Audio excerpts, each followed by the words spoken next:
Hello! The Acolyte's Episode 8 recap and review dreadful season finale, and the Cameos cannot save it. The Acolyte was a disaster from beginning to end, and Tuesday night's jumbled season finale further reinforces my conviction that this was a project that required approximately 3 more drafts before going into production. Everything about this show is rough and sloppy, and the 2 extremely hilarious appearances in the end, which we'll talk about later, can't save it from itself. Spoilers, naturally.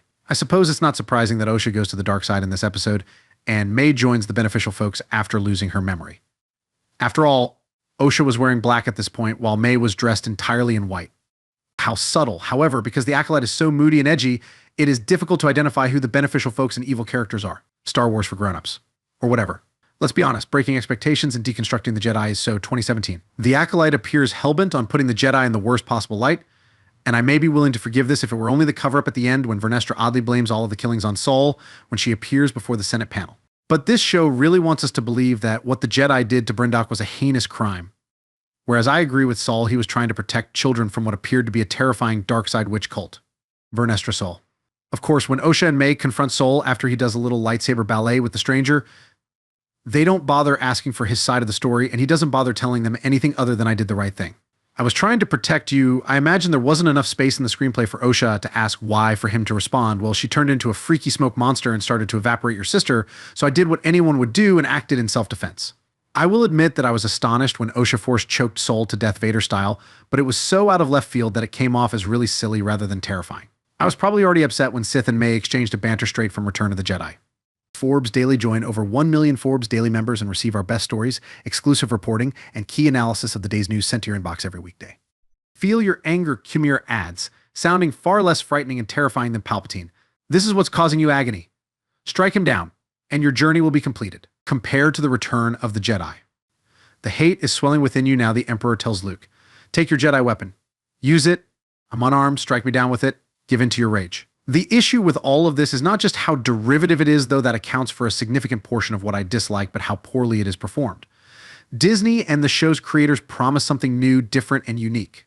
On all counts, they failed. Hey, we're in the High Republic 100 years before the Skywalker tale, but let's simply do the same Jedi stuff as before, right down to quoting famous pieces of conversation, but this time we'll make the Sith appear more sympathetic and the Jedi appear devious and horrible. For reasons.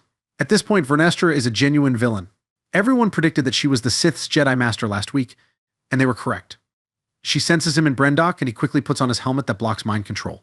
She conceals everything, most likely to conceal her own misdeeds or faults, but this is not quite evident. The episode closes with a slew of loose ends, so we practically need a season 2 to get any kind of closure, but I don't think a second season would be beneficial for Star Wars overall.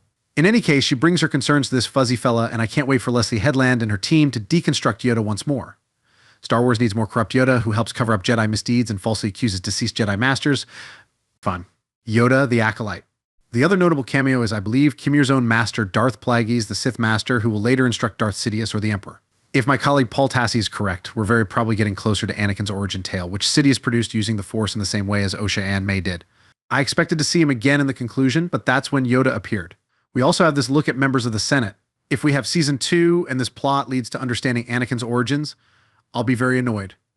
I've been talking about this a lot lately, but I don't think we need to explain everything. We do not need Genesis stories for everything. Or back tales. We do not need to fill in all of the details. We do not require midichlorians. We don't need to display so much of the Jedi that they lose their coolness and mystery. Finally, I'm quite disappointed with the episode's dramatic climax. When Osha kills Saul, because she appears to be so powerful that she can easily murder a Jedi Master, her face is devoid of expression. May's and Osha's expressions remain consistent throughout the show. I hate to say it, but the acting isn't fantastic.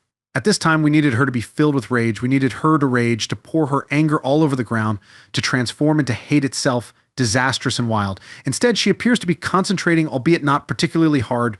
To me, the show's issues stem from the screenplay and direction, but this moment also highlighted how weak some of the acting has been. You can get away with a decent script and a lousy performance, or both.